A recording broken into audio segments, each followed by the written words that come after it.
enjoy our campus at the most, enjoy the meeting. Unfortunately, given my commitments, I won't be able to enjoy the meeting as much as you will, but I welcome you all. Thank you.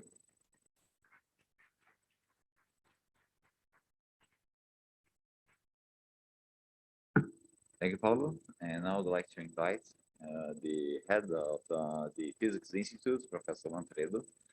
I'd like to mark that the possibility of this event happening counts much on the effort of the university and the contribution from the Physics Institute that enabled the auditorium from the university and all the installation from the Physics Institute, including personnel and equipment from the Institute and all the support we had from the Physics Institute from the University of São Paulo.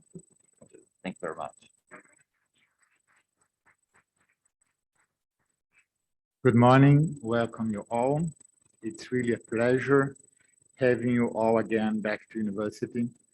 And I'm very happy to see you all in person after 2 years of virtual environment.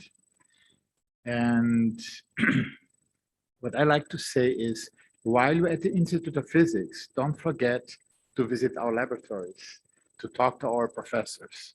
They are all there. You can talk to them. Our homepage is not exactly the most easy to navigate, but yes, give a look there, verify if you can find some area of your interest, find a person that is responsible for the laboratory. You will also find his telephone or her telephone. You find the location of the laboratory and visit the laboratory. Nobody will throw away from the laboratory. If you like to visit the laboratory, just knock on the door, try to go in, talk to the people, and enjoy. Please do the best and enjoy the best you can this 45th meeting of the Brazilian Society of Physics. Okay? So be all welcome and very nice to see you again.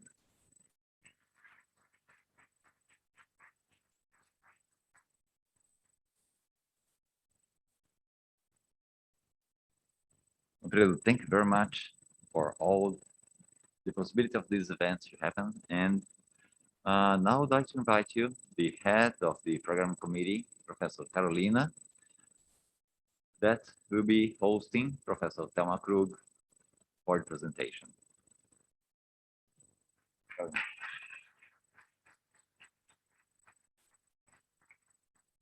So hello, everyone. It's a pleasure to be here. It's really nice that we are able to do this in person. There was a doubt during all the organization of the event if this would be possible or not. So we are glad that it's being possible. And today it's a great pleasure to have here, even virtually, Thelma Krug, who is a mathematician, and she has a history which is not very, let's say, it doesn't have a physical path, but she's a mathematician, and she holds a PhD on special statistics from the University of Sheffield in UK. Thelma is a former researcher at the National Institute for Space Research in Brazil, INPE. And since 2015, she was elected vice chair of the Intergovernmental Panel on Climate Change. And in addition to being considered one of the world's leading authorities on climate change and forests, Thelma Krug has been working on several occasions at the interface between science and politics. As an example, she was director of the Department on Policies to Combat Deforestation under the Secretary of Climate Change and Forests at the Ministry of the Environment. And for more than 15 years, she represented Brazil in the negotiations at the United Nations Framework Convention on Climate Change. For her work, she was awarded several prizes from different scientific organizations. And today, she's here to tell us some of the highlights of the last report of the IPCC. And she's going to tell us what exactly IPCC means. And now I'm going to switch to Portuguese. Essa palestra vai ser em português. Foi pequeno erro da minha parte por não ter salientado a Thelma que esse evento é um evento internacional, então ela preparou tudo em português. Então, minha falta, me desculpem. Mas ela vai fornecer os slides em inglês, com os textos depois em inglês também. E se vocês quiserem fazer perguntas, depois vocês terão a oportunidade no final. E quem está nos ouvindo virtualmente, por favor, façam perguntas no chat e a gente vai depois, né, ler para a Thelma poder nos responder. Então, Thelma, por favor, acho que você poderia ligar a sua câmera.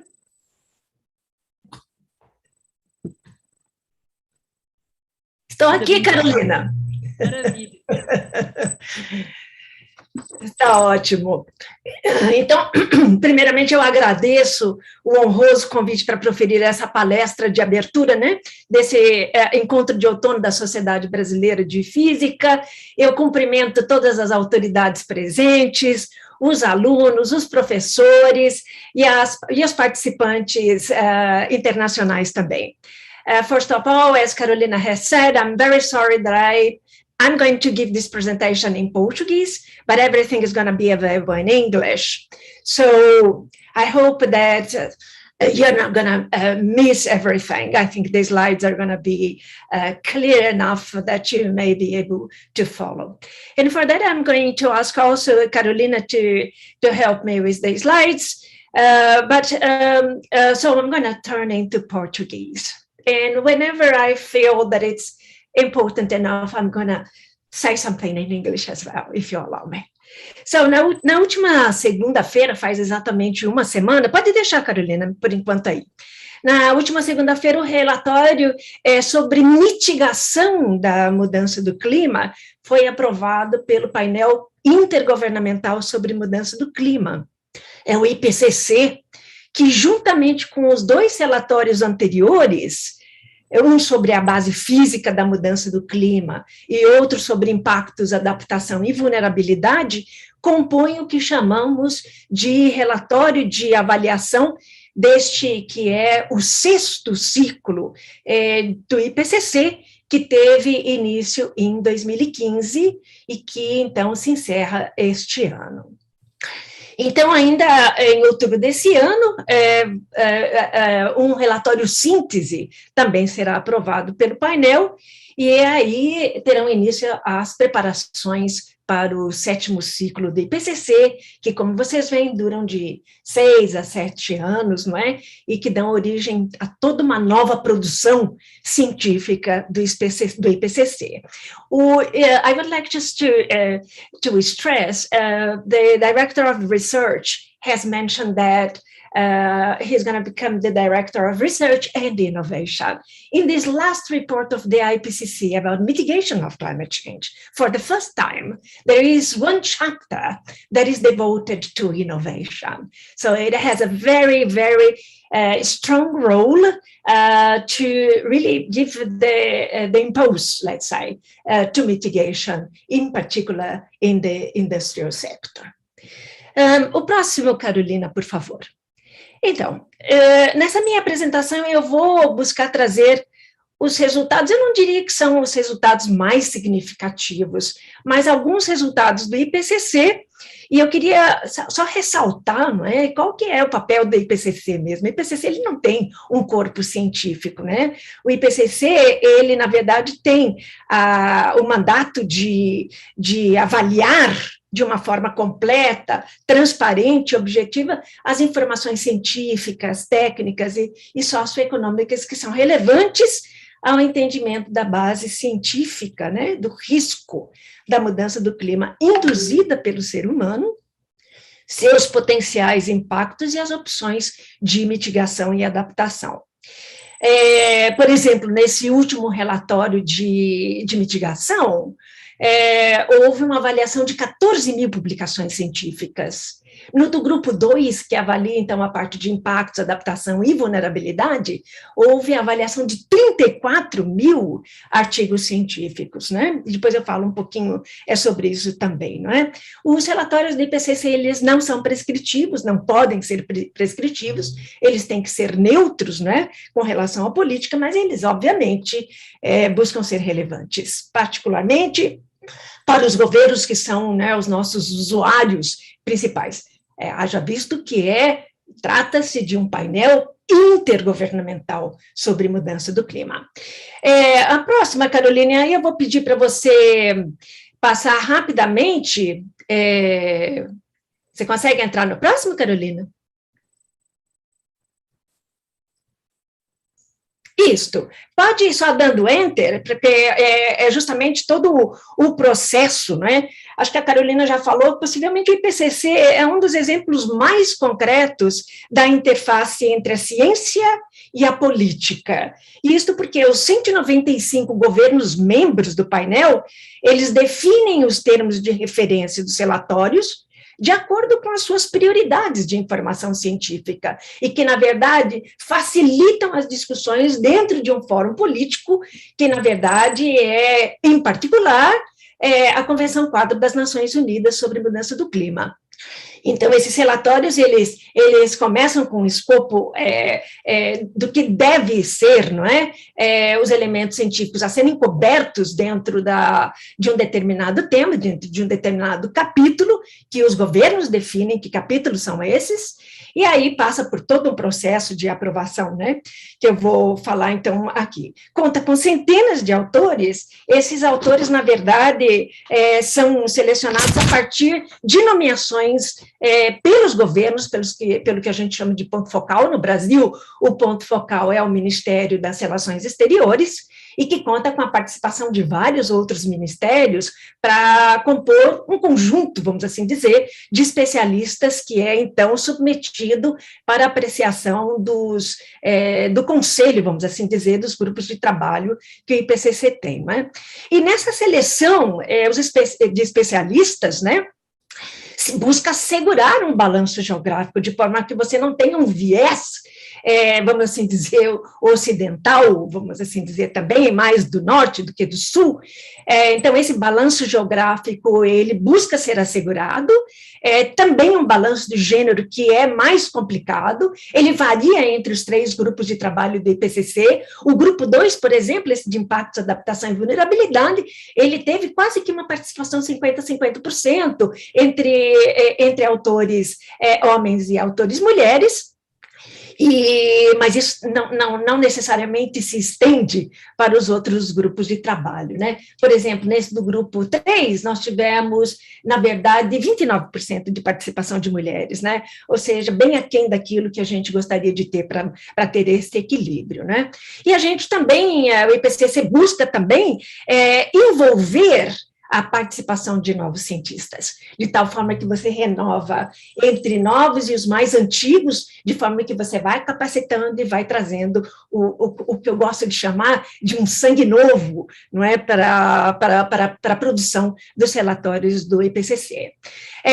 Pode passar para a próxima. Esse é um processo que eu não vou entrar em detalhes, né, porque é bastante extensivo, o tempo não me permite, mas esse processo de elaboração dos relatórios do IPCC, ele é bastante complexo, né, e ele é interessante porque, quando eu falo que você tem essa interface entre a ciência e a política, é porque também as minutas, né, dos relatórios que são preparados, nós temos 2 minutas antes de uma minuta final, ela passa por revisões, não só de especialistas de todo mundo, que enviam comentários que são avaliados um a um, não é, pelos autores, que incorporam ou não essas sugestões, essas considerações na próxima versão.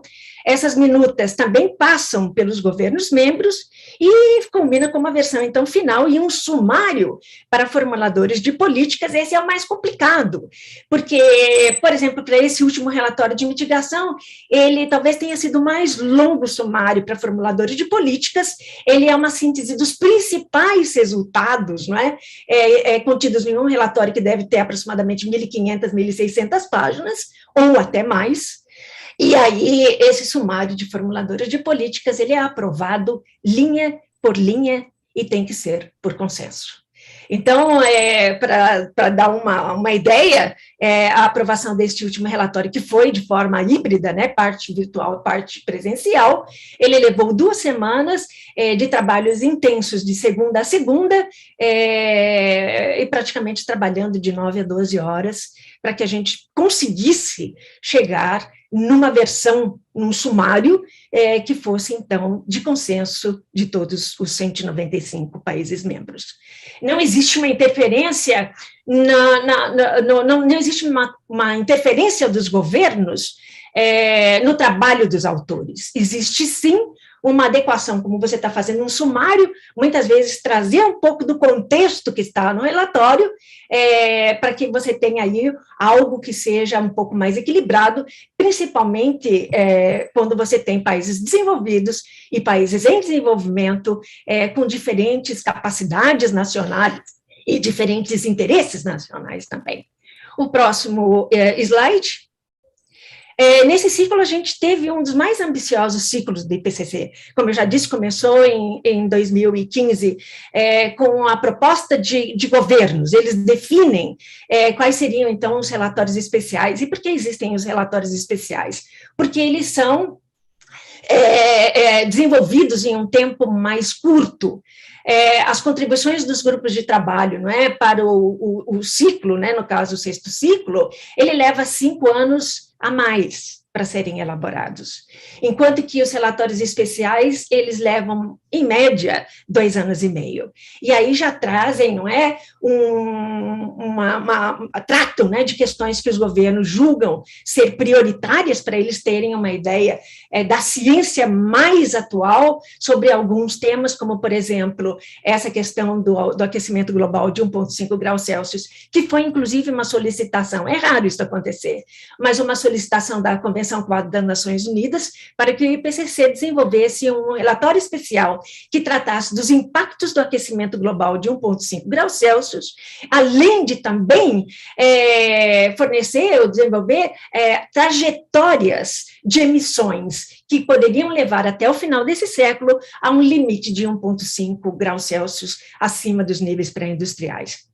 Um segundo relatório foi sobre a mudança do clima e terra. Como eu costumo, em português é difícil você traduzir land, algumas pessoas traduzem como uso da terra, em inglês faz muito sentido ser land, e, finalmente, um terceiro, igualmente importante, que trata da parte do oceano e da criosfera em um clima em mudança. Ao próximo. E aí, claro, a contribuição.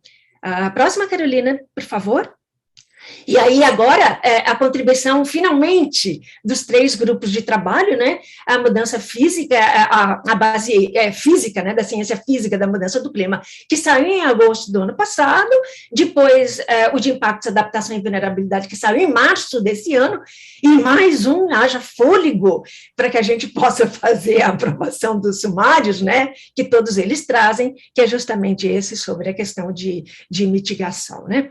Então, esses 3 relatórios especiais, houve também uma atualização metodológica, já que, sob a Convenção do Clima, os governos membros da Convenção, que são praticamente os mesmos governos membros do IPCC, têm que elaborar seus relatórios de emissões de gases de efeito estufa, utilizando os guias, as orientações metodológicas do IPCC.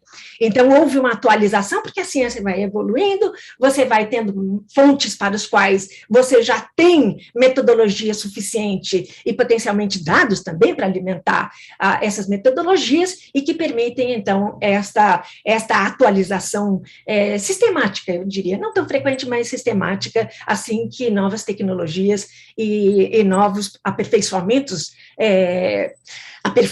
vão surgindo, né, inclusive de modelos. O próximo também. Uma característica bem interessante do IPCC, que eu acho que é um diferencial dele, é que cada resultado do IPCC é fundamentado na avaliação de evidência, da evidência subjacente, não é? Aquele resultado, e também a concordância entre as diversas publicações científicas avaliadas, né? Então, por exemplo, você tem um nível de confiança associado a um resultado que é expresso usando um de 5 qualificadores, como, por exemplo, uma confiança muito baixa, baixa, média, alta ou muito alta, e você também tem, quando possível, avaliar de forma quantitativa uma probabilidade de um resultado que é descrita como virtualmente certa, aí você tem uma probabilidade relativa de 99% a 100%, muito provável, até excepcionalmente improvável quando você tem entre 0 e 1% de probabilidade relativa de ocorrência daquele resultado. O próximo, por exemplo. Então, aqui a gente, inclusive, dá alguns exemplos, né, dessa linguagem de calibração que o IPCC usou, não é? Por exemplo, o de que a influência humana seja a causa principal da retração global das geleiras desde 1990 e também a redução da área de gelo do Mar Ártico entre 1979 e 88, relativo, então, a 2010 e 2019. Também de ser virtualmente certo, que é esse último bullet, né? 99 a 100% de probabilidade relativa de que a camada superior do oceano aqueceu desde os anos 70 e de ser extremamente provável, 95 a 100% de probabilidade relativa, que a influência humana seja a principal causa. É também virtualmente certo que as emissões antrópicas de dióxido de carbono sejam a causa principal da atual acidificação global da superfície do oceano. Então, o relatório do Grupo 1, não, pode ficar lá, Carolina, pode voltar. O relatório do Grupo 1, além de indicar que as últimas 4 décadas foram sucessivamente mais quentes do que qualquer outra década anterior, estima que a temperatura média global de superfície, no período de 2011 a 2020, foi de 1,09 graus Celsius. Claro que tem aí um intervalo, né? Um intervalo de confiança, que vai de 0,95 a 1,20 graus Celsius, e que é, inclusive, mais alta do que esse 1,09 é relativo, não é? À média do período de 1850 a 1900, que o IPCC convenciona associar ao período pré-industrial, justamente por conta de haver dados, não é? Que permitam você fazer essa associação. Este aumento de 1,09, ele é de uma forma global, e se nós olharmos somente para o aquecimento sobre a Terra, sobre a biosfera terrestre, ele hoje já está em 1,59 graus Celsius e 0,88 graus Celsius sobre o oceano. Ou seja, o aquecimento na Terra é maior. O próximo slide. A gente nota, entretanto, esse slide eu acho que ele é fundamental, né, para a gente entender, porque muita gente fala, mas esse aquecimento de 1,09 é muito pequeno, né, não pode ter tanto impacto assim, na verdade tem muito, né, mas a gente nota que em algumas áreas, e se nós olharmos a parte mais ao norte do hemisfério norte, né, onde você tem o Ártico ali, você vê que ele está em roxinho ali, tanto em algumas estações do ano, onde você pode ter um aquecimento acima da média global anual, em muitas regiões e muitas estações. No Ártico, ele pode chegar até 3 vezes mais do que a média global. E é por isso que você tem todo esse fenômeno de derretimento, né, da camada de gelo, né, do Ártico, que está causando, inclusive, está tendo uma contribuição bastante significativa para a questão do aumento do nível do mar. Antes a gente falava de expansão térmica das águas, né, e hoje não, hoje você tem a expansão e você tem vários outros contribuintes que fizeram que na última década, 2010 a 2019, a taxa de elevação fosse uma das maiores que a gente teve. O próximo, então, se a gente pode, inclusive, adiantar alguns resultados do relatório que foi relançado, né, foi lançado agora do grupo 3, e a parte superior desse slide, né, ele mostra as emissões antrópicas líquidas globais anuais de gases de efeito estufa por grupos de gases, né, para os anos de 1990, 2000, 2010 e 2019, e também mostra as taxas anuais de crescimento entre essas décadas, né? Então, a gente nota que as emissões pelos combustíveis fósseis e indústria têm a maior contribuição, seguida das emissões de metano e das emissões líquidas de CO2 pelo uso da terra, mudança do uso da terra e floresta, todos mostrando uma leve redução média na década. Mas em 2019, as emissões antrópicas globais líquidas de gás de efeito estufa foram 12% maiores do que em 2010, e no período de 2010 a 2019 se registra o maior aumento da média anual de emissões já registrado, né? E o que eu quero ressaltar só muito de leve, né? Nessa parte inferior do slide, é a grande incerteza que é associada às emissões líquidas de CO2 pelo uso da terra, mudança do uso da terra e florestas, que é o segundo quadro que vai da esquerda para a direita, e que é caracterizada pelo sombreamento ao redor das emissões antrópicas globais de gases de efeito estufa de 1990 a 2019. Então, vocês veem que ali é a incerteza, é muito mais a incerteza para este setor. É claro que depois, quando você vai para a quarta caixinha, que é o óxido nitroso, você também tem uma grande incerteza, mas, na verdade, quando a gente fala de setor, você vê que o setor de energia, que é o primeiro que está ali, o CO2-FFI, que é de combustíveis fósseis e indústria, ele tem uma incerteza muitíssimo pequena. E, na verdade, quando você vai para o uso da terra, para florestas, etc., essa incerteza é muito grande. O relatório de mitigação torna isso muito evidente, e é claro que, dependente do método que se usa para fazer as estimativas das emissões, essas estimativas também podem mudar muito, dependendo do método que se estiver usando, ou os inventários nacionais de gases de efeito estufa, ou então modelos, né, que são caracterizados mais pela contribuição do desmatamento. O próximo slide. Esse slide, ele mostra a distribuição regional das emissões de gases de efeito estufa, né, mostrando para a região da América Latina e Caribe uma variação pequena, entre 10% e 11% das emissões globais de gases de efeito estufa em 1990, a 2000, 2010 e 2019, sendo a contribuição em 2019 igual a 10% para a nossa região aqui da América Latina e Caribe. A Europa reduziu de 41% de suas emissões em 1990 para 24% em 2019, enquanto que a Ásia e os países em desenvolvimento no Pacífico aumentaram sistematicamente suas emissões de gás de efeito estufa de 26% em 1990 para 44% em 2019. O próximo, Carolina, por favor. Este slide vai passar muito rápido, né? Esse slide, ele mostra o balanço de carbono, e eu chamo a atenção só para a última coluna, de 2000 a 2000 tem mais uma coluna ali que eu não estou conseguindo ver aqui, só um instantinho. É isto, aquela última coluna que vai de 2010 a 2019, né? E que mostra a média das emissões antrópicas globais de CO2. E aí expressas em bilhões de toneladas de carbono. E aonde se nota que as emissões associadas aos combustíveis fósseis e ao uso da terra, nessa terceira linha, né, total de emissões, eu não sei se é terceira linha, mas enfim, está no total de emissões, totalizam 10,9 bilhões anuais, né, de emissões bilhões de toneladas representados em carbono, sendo que 46% dessas emissões permanecem na atmosfera,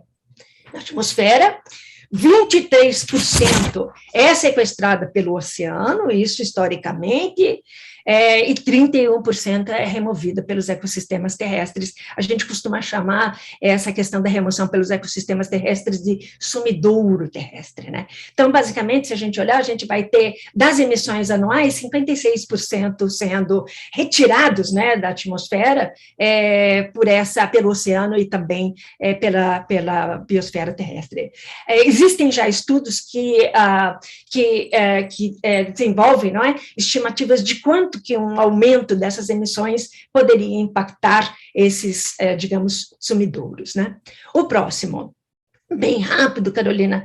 Então, das conclusões do relatório do Grupo 1, a base física da mudança do clima, é que essas mudanças recentes no clima, elas são generalizadas, elas estão sendo muito rápidas, e isso é o que distingue o que já houve no passado, se nós olharmos geologicamente, né, outras eras geológicas, aonde, por exemplo, essas mudanças no clima levaram bilhões de anos para acontecer. E se nós olharmos o que está acontecendo agora em termos dessas modificações, tanto na concentração dos gases de efeito estufa na atmosfera, e esse aquecimento estão acontecendo praticamente desde 1950 de uma forma muito rápida e estão se intensificando, né? Essas mudanças, e elas não têm precedentes em milhares de anos. O próximo slide dá alguns exemplos, né? Por exemplo, a concentração de CO2 na atmosfera em 2019 é mais alta em pelo menos 2 milhões de anos. A elevação do nível do mar teve um período de 2010 a 19, a mais alta taxa em pelo menos 3 mil anos. E a área de gelo, né, no Mar Ártico, no seu nível mais baixo em pelo menos 1000 anos, e a retração das geleiras sem precedentes em pelo menos 2 mil anos. Ou seja, a gente vê que as coisas estão acontecendo numa velocidade e numa caracterização que não tem precedentes, muitas vezes, na história. O próximo. Tem uma questão, né, que agora o IPCC, nem sempre foi assim, no seu primeiro relatório de avaliação do IPCC, em 1992, se entendia que havia modificações no clima, mas não se entendia o porquê dessa mudança. E a linguagem para se associar algumas mudanças à influência humana só se tornou um fato nesse relatório de agosto de 2021, onde então se diz que é inequívoca a influência humana, que é essa influência humana, que é a atmosfera, o oceano e a biosfera terrestre, e essas mudanças rápidas e generalizadas nessas componentes do sistema climático, todas elas ocorreram, né? O próximo, essa é uma slide que eu não posso entrar muito em detalhe, eu vou me concentrar mais no painel do lado direito, né, onde essa linha preta, ela mostra as mudanças médias anuais na temperatura global de superfície nos últimos 170 anos, né, relativo ao período pré-industrial. Comparadas com as simulações da resposta da temperatura ao que eu chamo de forçantes em português, em inglês seriam os drivers, tanto humanos quanto naturais, obtidas pelo modelo climático, para aqueles que gostam de trabalhar nisso, o CMP6, que a cada nova avaliação do IPCC vai se aperfeiçoando. E você nota que o que aparece em marrom no painel, trata-se da parte de forçantes naturais, né, parte de atividade solar e vulcânica, que são mostrados em verde. Se você notar essas médias anuais observadas, particularmente nos últimos 70 anos, não conseguem ser explicadas somente pelas variações climáticas naturais, que está ali em verde, né? Ou seja, veja como está bem longe da nossa linha preta, se eu considerar somente a variação climática natural.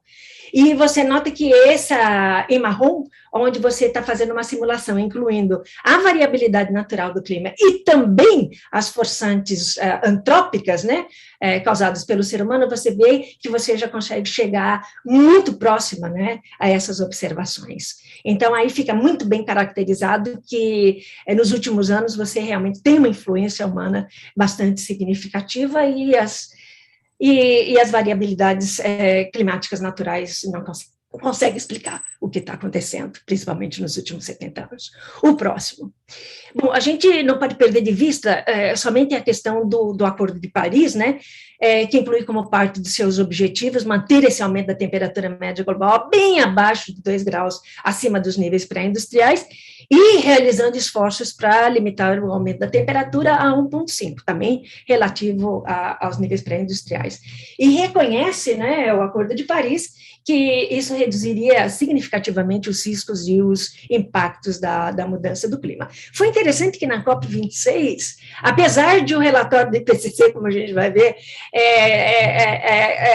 chamar agora de extremamente desafiador, a gente conseguir limitar o aquecimento global a 1,5, a COP26, em novembro do ano passado, perseguiu isso, né? Ou seja, os governos ainda continuando a demonstrar digamos, a intenção de perseguir esse limite de aumento da temperatura média global, né?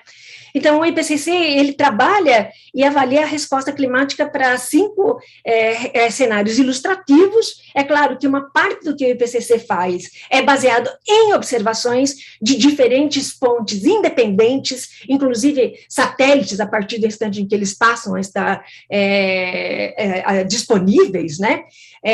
E mostrando também muitas outras fontes, né, independentes, e que fazem, então, com que o IPCC possa ter uma ideia da tendência das emissões de gases de efeito estufa e outras tendências, né? Inclusive individualmente por gases. Mas a outra parte do IPCC, ela se baseia em projetar os riscos e impactos de riscos que podem acontecer com diferentes níveis de aquecimento. E aí sim você vai utilizar modelos para tal. E esses modelos não é um modelo.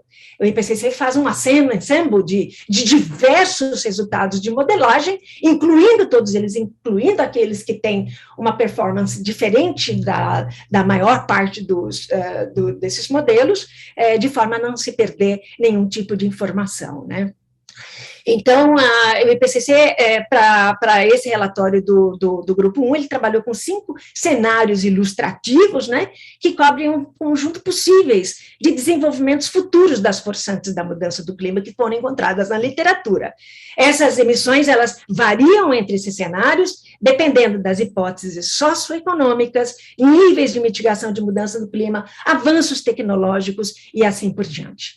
A próxima... Os cenários ilustrativos que a gente está vendo aqui do painel do lado esquerdo, eles começam em 2015, só para ilustrar aqui, ele tem outros que vão lá para trás, mostrando o que está acontecendo até aqui, e eles incluem cenários com altas e muito altas emissões de gases de efeito estufa, que são as duas últimas, né? E onde as emissões de CO2 praticamente dobram até 2100, o final desse século, são as duas vermelhas na parte superior. Trabalha também com cenários com emissões intermediárias, que é justamente essa linha amarela, né? E onde as emissões de CO2 permanecem ao redor dos níveis atuais até a metade do século, e também com cenários com baixas e muito baixas emissões de gases de efeito estufa, e onde as emissões de CO2 declinam para um zero líquido ao redor de 2050.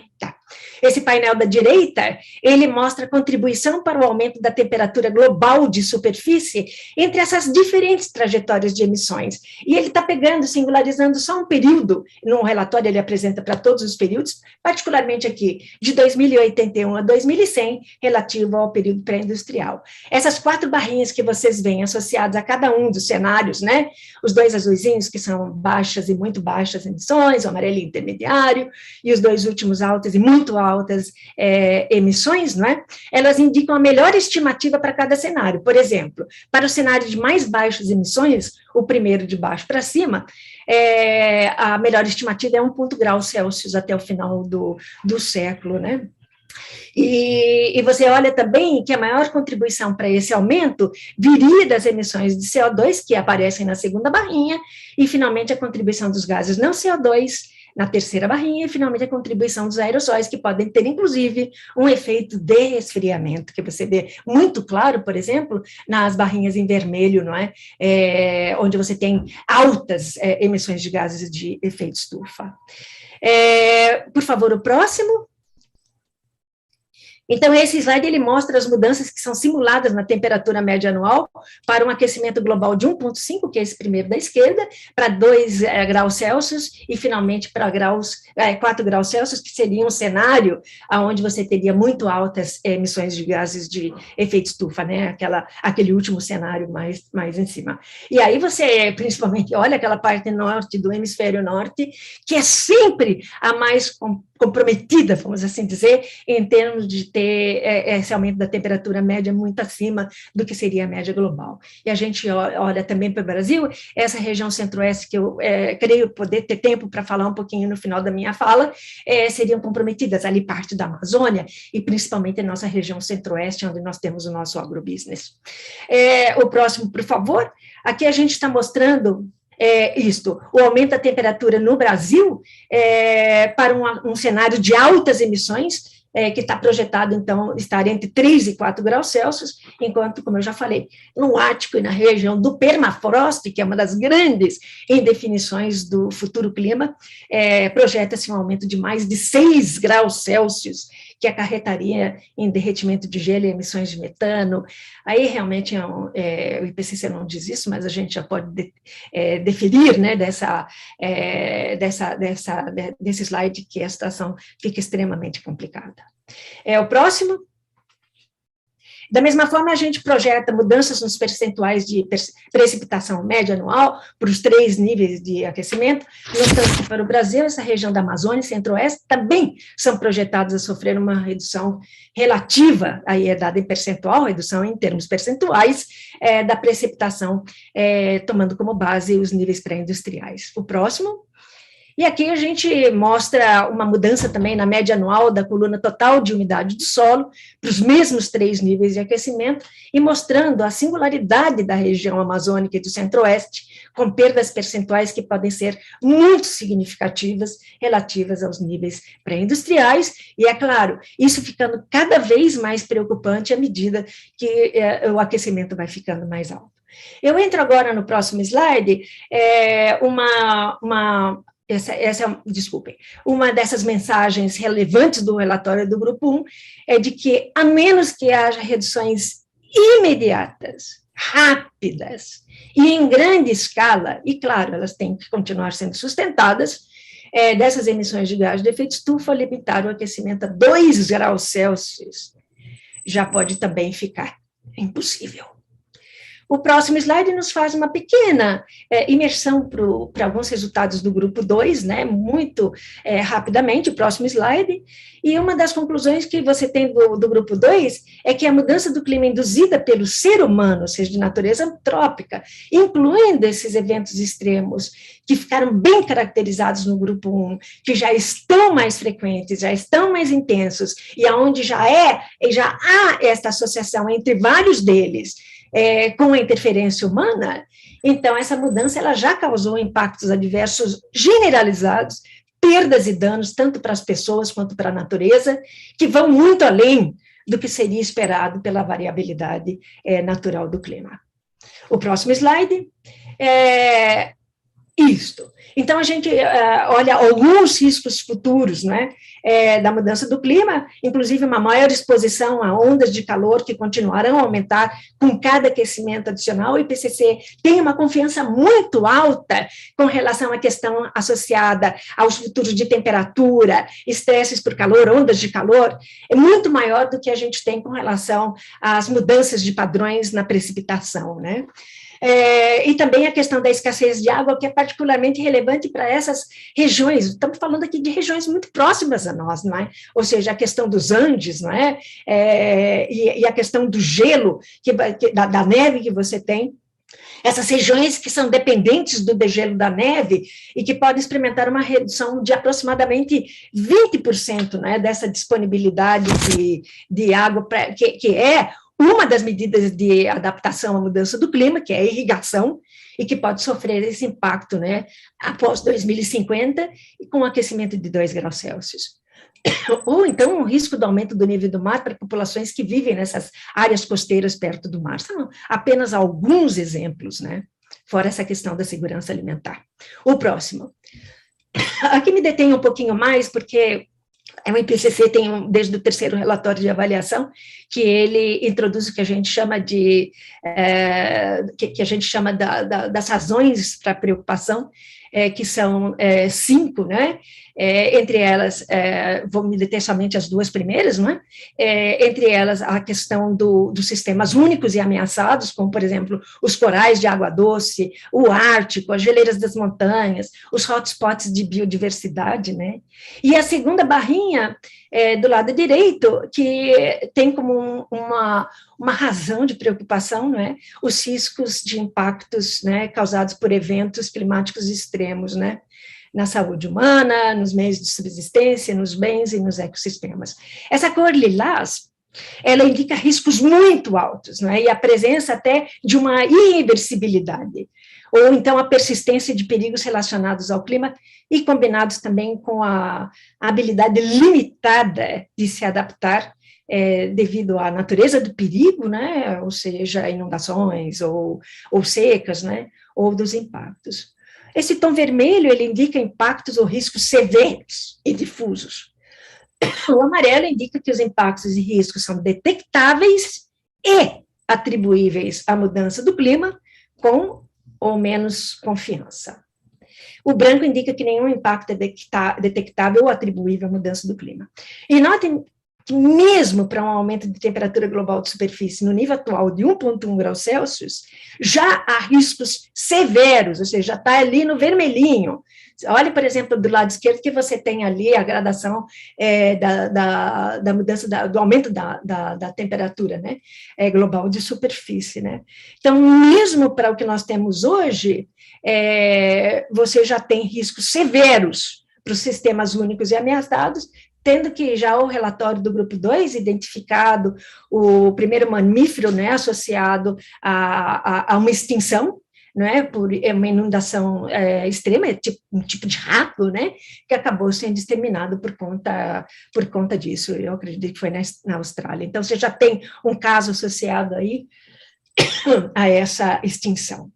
Então, da mesma forma, para os níveis de aquecimento, né, associados aos cenários de emissões intermediárias, aquela que está em amarelo, altas e muito altas, né, você já tem os riscos são considerados muito altos para praticamente todos os 5 motivos de preocupação. Desculpem aqui, falando muito rapidamente. O próximo, Carolina, por favor. A gente chama essas barrinhas, né, de burning embers, porque está muito associado, parece que é aquela cor de fogo, né?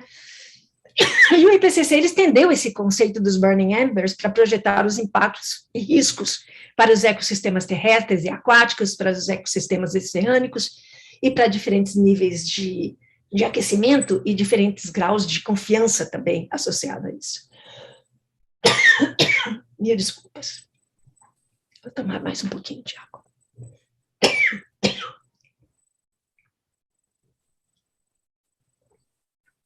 Bom, é claro que o IPCC dá outros, né, outros burning embers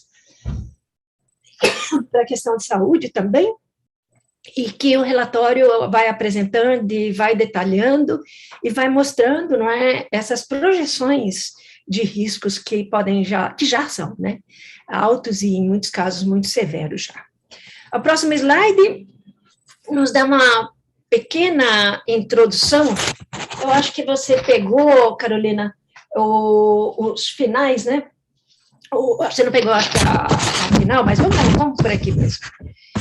Os relatórios dos grupos 1 e 2, eles incluíram um atlas interativo, né? Que para a América do Sul projeta os riscos de impactos para diferentes níveis de aquecimento e fez para 7 sub-regiões, como vocês estão vendo ali no outro slide.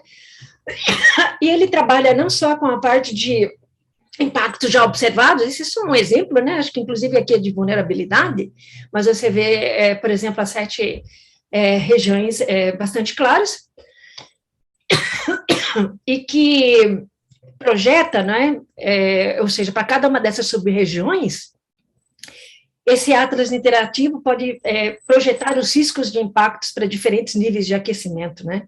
Então, para a região mais ao norte, que inclui a Amazônia, projeta-se um aquecimento desde 1750, projeta-se um aumento, né, na intensidade e na frequência de eventos extremos de precipitação e também inundação fluvial para 2 graus de aquecimento e acima. Alta confiança de que um aumento no número de dias secos, né, e na frequência de secas. E o último, que eu acho bastante interessante, que o próprio relatório do IPCC fala que a pandemia da Covid-19 nos trouxe um entendimento de que a necessidade de se preservar as florestas tropicais, né, de uma maneira geral, como uma forma de você prevenir o transbordamento de vírus que vão da vida selvagem para os humanos. Então, ele faz muito essa associação e fala isso mais especificamente sobre a Amazônia. O próximo. Então, continuando nessa análise, né, desse atlas, né, ele fala que a magnitude dos impactos que já estão sendo vivenciados e os riscos climáticos futuros deixam claro a escala de tomada de decisão que é necessária, assim como a própria questão de financiamento, investimento, para que você possa buscar um desenvolvimento resiliente ao clima, significando ações de mitigação, adaptação, com vistas ao desenvolvimento sustentável e em vistas a você buscar os objetivos de desenvolvimento sustentável, né? o relatório mostra também que as oportunidades para adaptar-se a muitos riscos climáticos já vão se tornando limitadas em alguns casos e podem, inclusive, ter eficácia reduzida para um aquecimento global maior do que 1,5 graus Celsius. Então, muitas do que você poderia fazer em termos de tecnologias, inclusive, para adaptação à mudança do clima já hoje, poderia perder a sua eficácia ou tê-la reduzida para maiores níveis de aquecimento, né? Essas reduções rápidas e profundas das emissões de gás de efeito estufa são críticas, se a gente deseja, então, recuperar a natureza e melhorar a sociedade. E, finalmente, durante essas próximas décadas, nós vamos experimentar impactos mais severos em todas as regiões do mundo. Então, essas ações de adaptação, como eu disse, já se fazem necessárias agora, e com a importância e necessidade de se ter um olhar mais de longo prazo e não uma resposta imediatista, vamos assim dizer, para que a gente possa evitar, inclusive, o que o relatório chama de má adaptação, ou seja, consequências que não são intencionais, né, dessas ações de adaptação. Vamos voltar, então, a essa contribuição do grupo 3, né? Ok, então vamos lá. Então, próximo, Carolina, eu já estou terminando, eu devo estar até estendendo um pouquinho o meu tempo. Eu já adiantei alguns resultados do relatório do grupo 3, e eu indiquei que o aumento de 10% das emissões em 2019 relativo a 2010, e esse slide ele mostra as tendências das emissões globais de gases de efeito estufa por setor, sendo que em 2019, 34% das emissões de gás de efeito estufa resultaram de sistemas de energia, 24% da indústria, 22% da agricultura, floresta e outro uso da terra, 15% do transporte e 6% de edificações.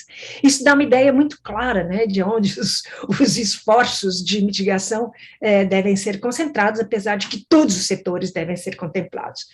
Notem que em 1990, as emissões globais de gás de efeito estufa eram 38 bilhões de toneladas de gás de efeito estufa, passando para 42 em 2000, 53 em 2010 e 59 bilhões de toneladas em 2019. No painel inferior, a gente vê que a América Latina, a África e a Ásia, para essas regiões, o setor que mais contribuiu para as emissões regionais é, claro, a agricultura, floresta e outro uso da terra, enquanto que o leste da Ásia, como a China, Japão, Coreia do Sul e do Norte, Taiwan, entre outros, é o maior emissor pelos setores de energia e também da indústria. O próximo. Esse slide ele mostra no painel da esquerda as contribuições de gases de efeito estufa para o aquecimento desde 1750, sendo o CO2, né, o dióxido de carbono, por combustíveis fósseis e indústria, o que tem a maior contribuição, que está ali mostrado em roxo, seguido das emissões de metano, que estão em verde, e das emissões de CO2 pelo uso da terra, mudança do uso da terra e floresta, majoritariamente desmatamento. O próximo. Mas o relatório do IPCC, apesar dele mostrar esse cenário eu digo bem preocupante, né? Porque você só está vendo as emissões subirem. Mas ele fala que, apesar desse quadro crescente das emissões de gás de efeito estufa, há evidências crescentes de ação climática. E o próximo com alguns países já alcançando reduções sustentadas de emissões de gases de efeito estufa e de forma consistente com limitar um aquecimento a 2 graus Celsius, né? Várias cidades e regiões já com metas de emissão zero, né? Possivelmente de CO2. O relatório indica que, através de várias políticas públicas, foram evitados ou reduzidos bilhões de toneladas de emissões por ano. Próximo. O relatório aqui ele é bem claro, a gente limitar o aquecimento a 1,5 acima dos níveis pré-industriais até o final desse século, as emissões globais de gás de efeito estufa devem atingir seu valor máximo em 2025, e a partir daí serem sucessivamente ou sistematicamente reduzidas até 2030, por exemplo, 43%, né, relativo a 2019. e as emissões de CO2 deveriam alcançar um zero líquido no início de 2050. Isso é crítico, não é? Porque a temperatura média global vai se estabilizar quando este marco zero líquido for alcançado.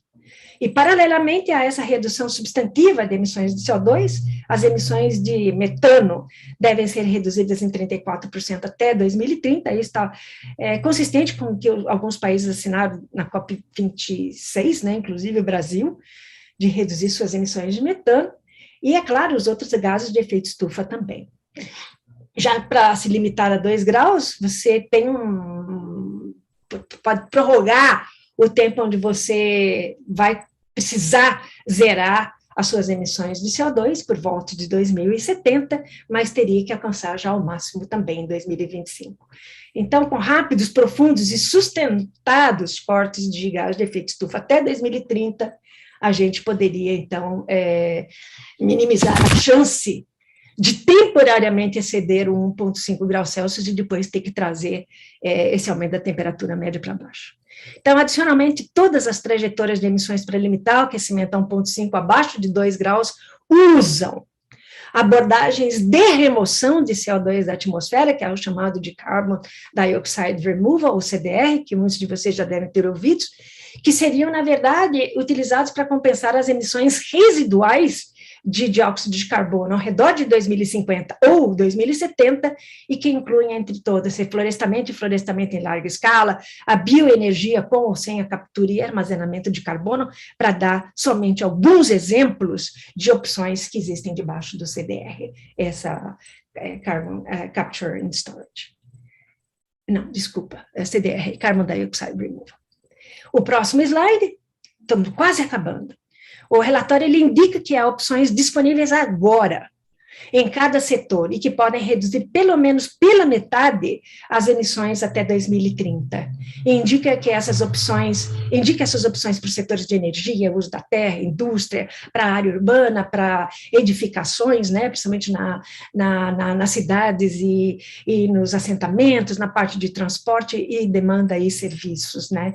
Não dá tempo para a gente entrar em detalhes, o relatório ele apresenta um conjunto, né, de opções de mitigação. É claro que essas estratégias de mitigação, elas não são tão elementares, elas também sofrem barreiras de implementação, e essas barreiras de implementação, elas podem ir além da necessidade de financiamento, elas podem ser barreiras institucionais, elas podem ser barreiras socioculturais, elas podem ser barreiras ambientais, enfim, tecnológicas também, enfim, você não tem vamos assim dizer, uma implementação que não seja ou não enfrente potenciais barreiras, inclusive na própria definição de políticas públicas que poderiam estimular, particularmente o setor privado, para investir na inovação, para investir em novas tecnologias e assim ajudar o país, no caso o Brasil, mas todos os outros países, a implementar as suas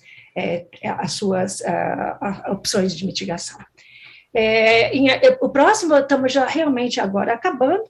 É claro que para a parte de energia, o IPCC já indica que em alguns países e regiões os sistemas elétricos já são alimentados predominantemente por renováveis, o custo de renováveis, como a solar e a eólica, diminuiu significativamente, é algo que já é acessível, né, em muitos países. E o próximo, que na verdade também os custos de renováveis, em muitos casos, já ficaram até abaixo dos custos para combustíveis fósseis, né. Então, Carolina, eu acho que a última já é um agradecimento, né, por estar aqui com vocês. Eu espero que eu tenha feito algumas sinalizações, ou seja, essa é uma síntese de potencialmente umas 6.000 páginas, né, que compõem os 3 relatórios, e algumas inserções também dos 3 relatórios especiais do IPCC. Então, tem muita informação, é muito interessante que aqueles que tenham interesse possam, inclusive, para aqueles que têm dúvidas sobre a questão do aquecimento total atual, com relação ao que aconteceu em eras geológicas passadas, claro, existe uma parte no relatório 1 que mostra muito especificamente, a partir de dados paleoclimáticos, voltando realmente no mais para trás possível, né? E isso só vai acontecendo, por isso que você vê que de relatório em relatório de avaliação, a ciência ela vai amadurecendo. Muitas das linguagens de calibração que eu mencionei, elas vão melhorando significativamente, né? Então, é importante se observar que à medida em que você vai tendo mais dados confiáveis, mais dados particularmente de países em desenvolvimento, que são sempre singularizados como tendo uma falta, né, de dados críveis, né, ou seja, consistentes e críveis, que possam alimentar os modelos, e isso está melhorando sucessivamente, né, modelos mais aperfeiçoados, dados que podem ir lá para trás, enfim, integração de várias fontes de evidências, né?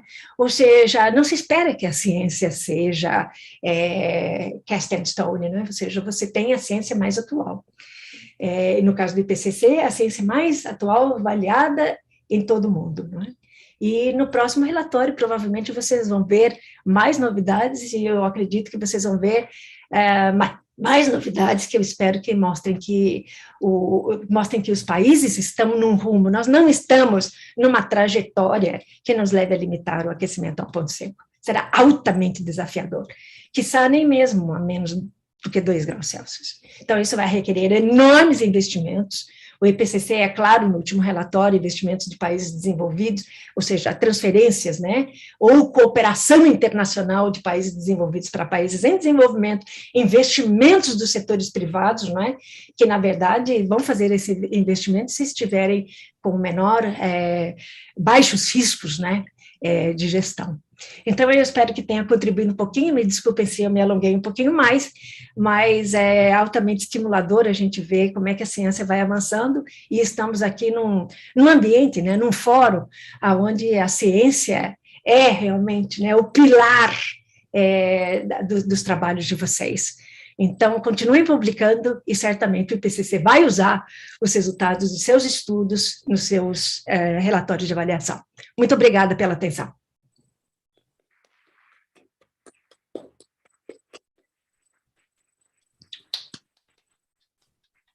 Elma, muitíssimo obrigada por essa palestra. Eu não posso dizer que isso é estimulante, né? Porque os resultados do IPCC nunca são estimulantes, principalmente esse último. Eu acho que vocês perderam a elegância e resolveram realmente, né, dizer a verdade, né, ser um pouco mais radicais. Eu costumo ler o resumo for policymakers e eu achei realmente terrível esse último relatório. So, if you have questions in Portuguese or in English, you can ask. Mas eu vou fazer uma pergunta, então, que eu acho que é a questão política, né? Porque, cientificamente, me parece que não tem nenhuma dúvida com relação à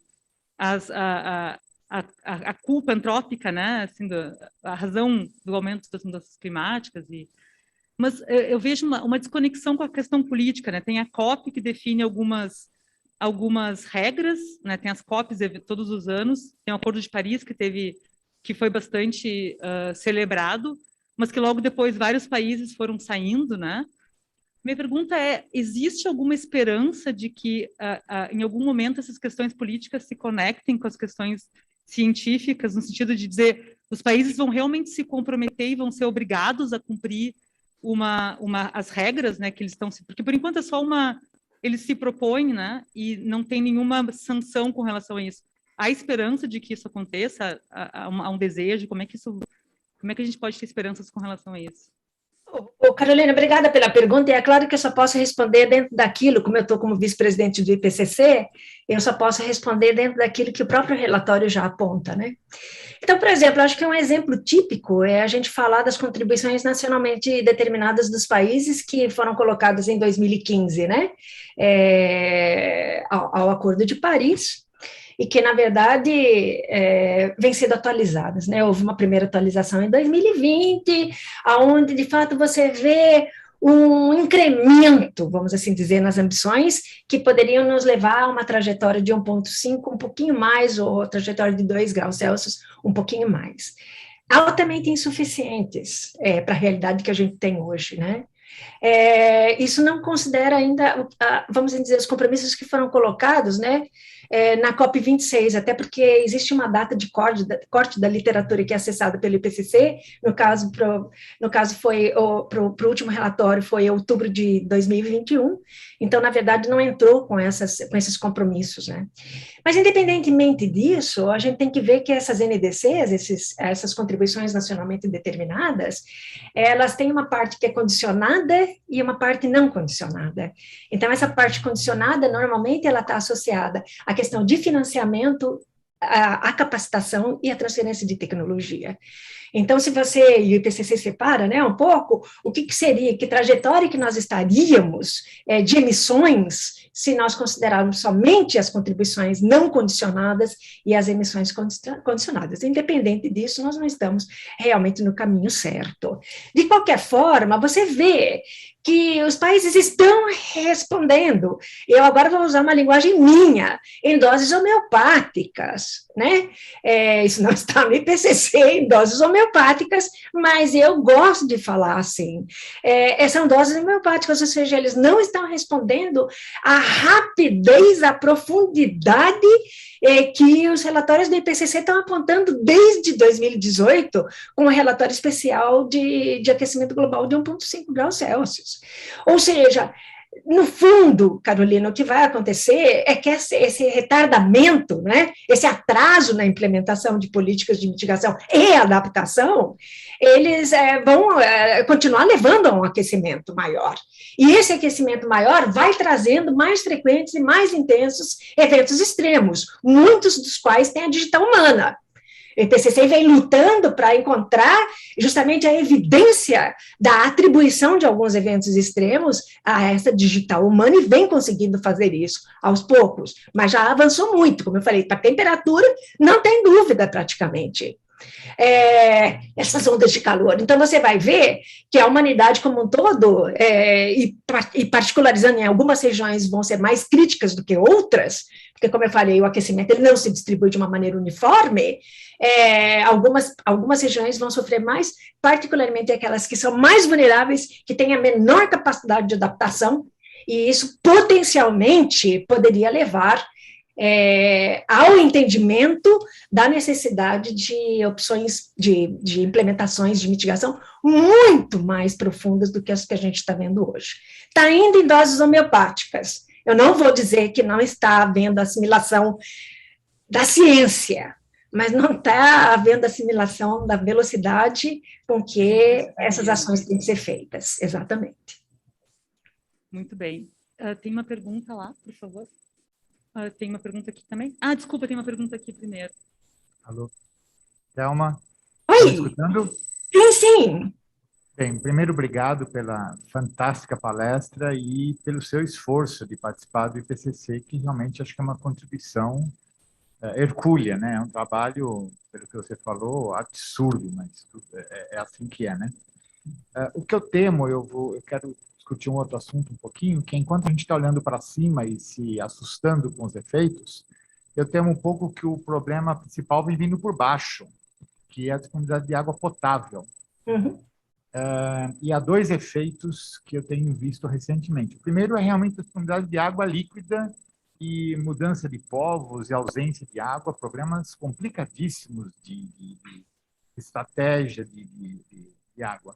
Mas o segundo apareceu esse fim de semana no jornal, que é o abaixamento de continentes pela drenagem de poços artesianos descontrolados. E esse é um efeito que eu nem sabia que estava acontecendo, mas aparentemente alguns continentes ou algumas áreas estão descendo mais rápido do que o mar está subindo. E o IPCC analisa essas coisas, tem alguma proposta? Acho que a água potável é um problema seríssimo que talvez venha mais rápido do que o problema da mudança climática. Então, muito obrigada pela pergunta, né? Na verdade, eu estou no IPCC há 20 anos, né? Esse processo é um processo de eleição, possivelmente não, certamente esse é minha última passagem, depois de 3 ciclos, né? Para dar oportunidade para outras pessoas também. É um processo de eleição em urna, né? Como eu digo, dos países, dos 195 países, né? Então, os países fazem as nomeações dos seus potenciais membros do Conselho do IPCC, que são só 134 membros. Então, dos 195 são escolhidos 34, também levando em consideração a questão de gênero, representação geográfica, principalmente, né? Por exemplo, a América do Sul, ela tem 4 assentos nesse Conselho do IPCC. E, bom, voltando para a sua questão, claro, essa primeira, a segunda eu não vou ter condições de te responder. A primeira, sim, a primeira tem uma preocupação enorme do IPCC, né, sobre a questão de água. Inclusive, ele tem um relatório específico, um capítulo específico, não é só no grupo 1, mas também no 2, também no 3, toda essa preocupação com a questão principalmente a questão de disponibilidade de água, como eu mencionei, a parte de irrigação, né? Ou seja, toda a parte de agricultura. Imagine aquela agricultura familiar que depende de água, que vai ter uma dificuldade enorme de ter essa disponibilidade. E o IPCC, ele coloca isso, que à medida em que você vai tendo esse maior aquecimento, essa questão da água, ela vai se tornar crítica. Então, essa questão da água potável, a questão do saneamento, a questão também de você estar fazendo, não só a questão do uso de tecnologias, mas está fazendo também uma associação entre tecnologias de engenharia, por exemplo, também com o que eles estão chamando de abordagens baseadas nos ecossistemas. Muita gente chama isso também, né, de maneira correlacionada, e aí eu estou falando de uma maneira muito pessoal, eu não gosto da denominação de soluções baseadas na natureza, né? Eu não gosto da denominação porque dá a impressão de que soluções são soluções, e não é só, ou seja, existe essa preocupação dos países em desenvolvimento de que a associação de que soluções baseadas na natureza poderiam levar os países desenvolvidos a não ter ações muito grandes, né, ou profundas, já que a natureza vai resolver tudo. Isso, particularmente no relatório 2 do IPCC, deixa isso muito claro. Então, essa questão de você ter soluções, né, integradas que visem preservar a questão de água, né? Ou seja, por métodos que utilizem a natureza como uma aliada e utilizem também tecnologias que permitam você ter um menor desperdício, tem a questão de consumo, você tem uma série de fatores que esses capítulos do IPCC que tratam da questão de água vão bem a fundo. Não sei se eu respondo, mas já te digo que há, sim, uma grande avaliação por parte do IPCC nessa área, e preocupação também. Maravilha. Tem uma pessoa lá atrás, por favor. Bom dia. Bom dia a todos. Espera aí que tem um probleminha no microfone. O botão de Meu, mudo. funcionou. Pronto. Bom dia a todos. Meu nome é Mauro Copérez, professor da Federal de Pernambuco. Queria agradecer a Thelma pela palestra sensacional. Os dados são muito impressionantes.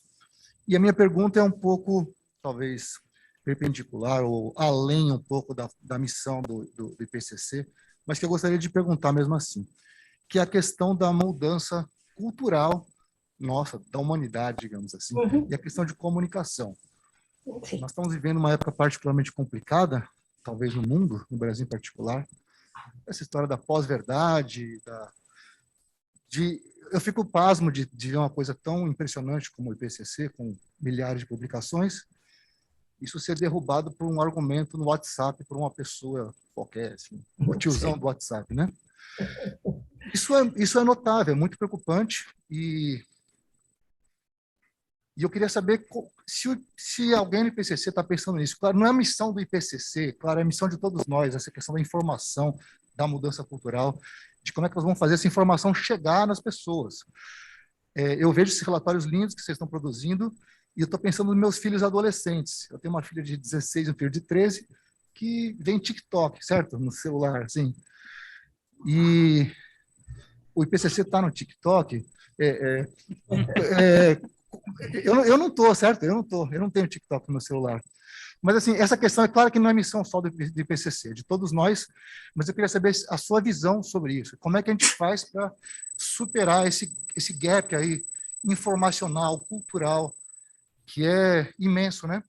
E todos nós precisamos trabalhar nisso. Eu queria saber se a senhora tem alguma opinião sobre isso, estratégias possíveis e tal. Obrigado. Obrigada, viu, Mauro? Eu acho que não vou precisar nem dar minha opinião particular, porque eu acho que o IPCC, ele próprio, se aprofunda muito nessa questão de comunicação. Nesse ciclo que começou em 2015, particularmente essa questão de comunicação, e eu digo comunicação em vários aspectos. Os relatórios do IPCC, por serem elaborados por especialistas, né, cientistas, a informação é a ciência, e a ciência tem uma linguagem muito hermética, né? Ela não é uma ciência de comunicação. A ciência não se comunica facilmente com todas as camadas da sociedade. Então, nesse ciclo, em todos os 3 grupos de trabalho que têm as unidades de suporte técnico, de apoio técnico, foram colocadas pessoas de comunicação, especialistas em comunicação. Mas, na verdade, para tratar de uma partezinha, como é que a gente pode melhorar a comunicação para a mídia, por exemplo, né, quando a gente apresenta os relatórios do IPCC, assim que termina a aprovação, é feita uma apresentação para a mídia, você passa semanas respondendo para a mídia, né, e buscando uma linguagem bem acessível. Você perde muito daquela complexidade, mas chega, né, com maior facilidade aos outros. Bom, o IPCC tem feito um esforço enorme nesse sentido de comunicação. Eu acho que melhorou, esse ciclo melhorou. Mas o IPCC não tem um mandato muito claro de estar em redes sociais, né? Não, ele foge de tudo isso. Ele tem, sim, o que a gente chama de outreach, que são aquelas iniciativas de você poder ir para alguns países que nos solicitam, para ter essa maior divulgação, particularmente para os governos em todos os seus níveis, né? Do setor privado, mas assim mesmo, você não tem aquela camada de população que você está querendo chegar, né? Que seria realmente aquela chegar a todos. Aí sim, aí eu tenho uma visão mais pessoal, né? Eu acredito que isso só vai acontecer, e o IPCC não tem capacidade disso. Muitas ONGs têm ajudado a se fazer eventos de disseminação, aí traz povos indígenas, comunidades locais que têm um vasto também arsenal de conhecimento, né, que o IPCC está implementando nos seus relatórios, né? Mas eu só vejo uma solução a partir do instante em que você tenha mídias acessíveis a todos, por exemplo, televisão, onde as empresas poderiam investir dentro dessa questão de minha empresa é verde, não só dizer que sua empresa é verde, né, mas demonstrar isso também, que é um pouco mais difícil, mas também promover essa disseminação. Ou seja, de forma muito clara o que é que está acontecendo, né? É claro que você tem absoluta razão, que você tem frentes conflitantes com a ciência. O IPCC respeita isso, não é? Ou seja, ele não vai contra os negacionistas, ele somente não tem a evidência suficiente nas tantas milhares de publicações que avalia de que há um lastro de credibilidade nesse negacionismo, né? Então, mas ele, enfim, ele acessa também para justamente poder ter não ter um viés, né? O IPCC, ele fala muito da necessidade de governança inclusiva por parte de todos os países, né?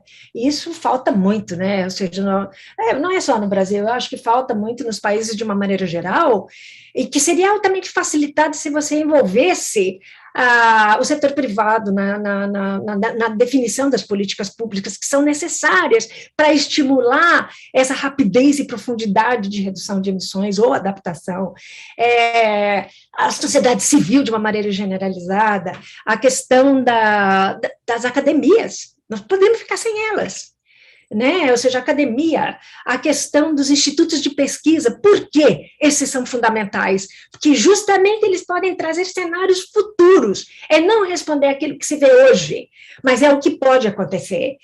Duro é você identificar a velocidade de quando vai acontecer, mas com a velocidade que a gente está vendo as coisas acontecerem em termos das mudanças no sistema climático, é extremamente importante que as ações de adaptação sejam pensadas a longo prazo, né? As ações de mitigação sejam pensadas. Vamos pegar os low-hanging fruits, não tem problema. Mas vamos começar e vamos nos aprofundar dentro daquilo que pode ser. Eu tenho é uma visão bem pessoal minha, né, nesse sentido. Eu acho que alguns países, Brasil incluso, me desculpem, né, eu gostaria de falar que eu sou totalmente apartidária, mas Brasil incluso acha que tem que fazer só aquilo que lhe é cabido, né, ou seja, vou fazer aquilo, olha, nós somos grandes emissores, nunca fomos, etc, etc, portanto, vamos fazer o suficiente, você entendeu? Quando, na verdade, há enormes oportunidades que o Brasil e outros países poderiam estar se apropriando, vamos assim dizer, dessas oportunidades, né? O Brasil, particularmente, tem muitas, e que poderia, na verdade, ajudar nesse rumo a essa maior ambição de reduções globais, né, dessas emissões de gases de efeito estufa. Como isso vai ser feito? Se poderia ter o maior financiamento para isso? Mercados de carbono, que eu tenho uma certa dúvida da sua implementação rápida, principalmente do artigo 6 na Conferência das Partes, né, desculpe, no Acordo de Paris, pela dificuldade da implementação de tudo que é necessário em termos de infraestrutura, organização, para que você tenha o mercado de carbono fluindo, né? Fora os mercados voluntários, que alguns são ok, mas outros nem tanto. Então, você vê o seguinte, essa questão da governança inclusiva, ela poderia ser uma oportunidade para que a gente pudesse ter essa maior disseminação, a partir do instante que você tem as universidades, institutos de pesquisa, são todos vetores de comunicação e disseminação. Veja a televisão como um enorme potencial, porque o pessoal vê muita televisão, por que não ter, sabe, algo que traga à tona essa emergência climática que nós estamos vivendo? E o papel de cada um. O IPCC trabalha muito na questão de mitigação, inclusive na demanda de serviços. Ele fala muito também na questão da contribuição que as pessoas individualmente podem ter, mas que, na verdade, teria que ter uma mudança sistêmica, né? Ou seja, nas políticas, de forma que você pudesse ter essa contribuição individual cada vez mais internalizada, né? Eu não sei se eu respondo a sua pergunta. Parece que o Mauro tocou num ponto mais complicado, né, de toda essa história aí, não é nada simples.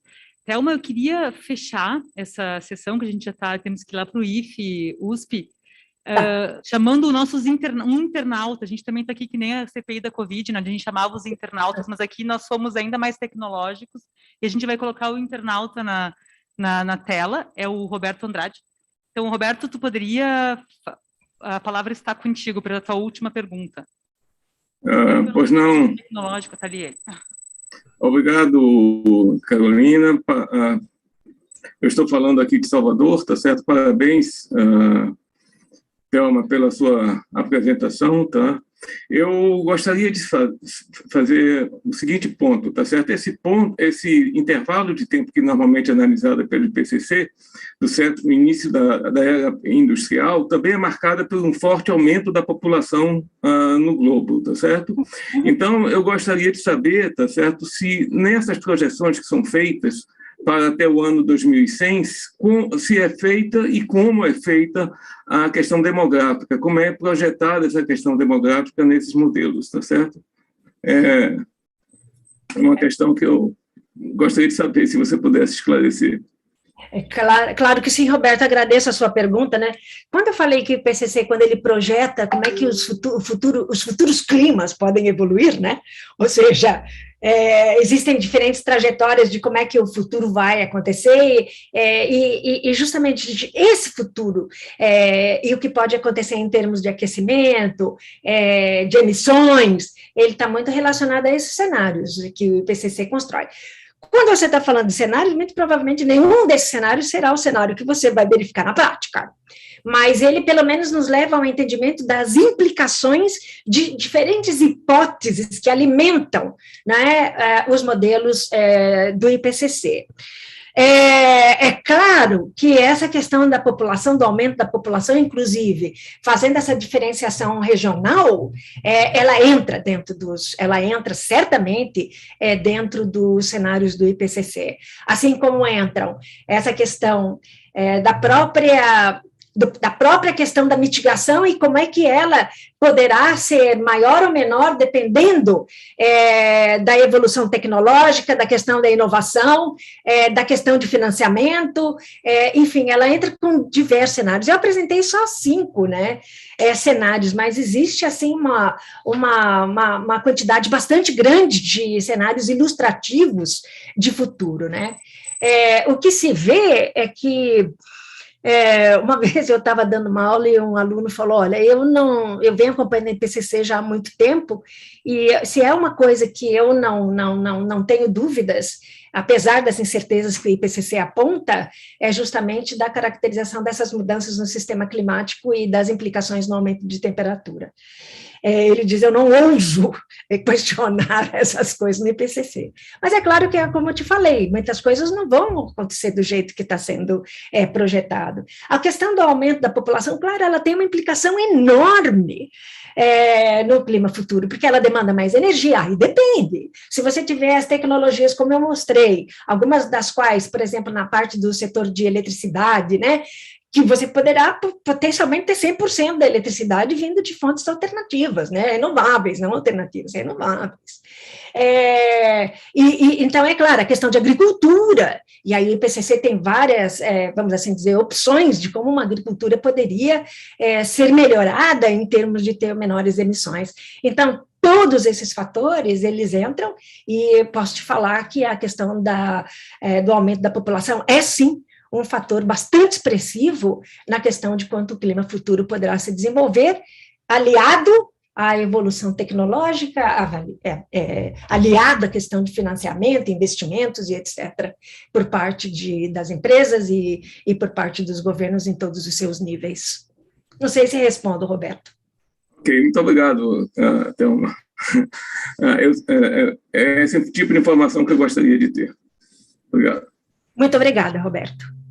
Bom, então, Thelma, muito obrigada pela tua palestra, foi realmente muito interessante, né, todos esses dados do IPCC e esse trabalho primoroso que vocês fazem.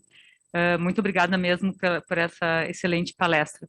Pessoal, então agora a gente vai voltar para o IF USP, né, tem um ônibus disponível, e lá vai ter o coffee break, tá? Então depois começam às 10h30 as sessões paralelas, e hoje à noite, às 6h30 a gente volta para cá. Vai ter um teatro apresentado por mim e pela professora Márcia Barbosa, que se chama Ciência Como Ela É. Nesse caso será em português também, mas foi escolhido por razões para chegar mais aos alunos, né, que a gente gostaria de chegar. E o coffee break vai ser aqui, né, a gente sai às 6h lá. O da noite vai ser aqui para atrair pessoas, que o Marcelo imaginou que trazendo comida vocês viriam, né, então vai ser aqui o coffee break. Obrigada, Thelma Krug, novamente. Pequenos detalhes técnicos, os crachás e os tickets de refeição estão na secretaria da SBF. A sala está identificada lá, é a 2015 no Instituto de Física. Nos encontramos lá.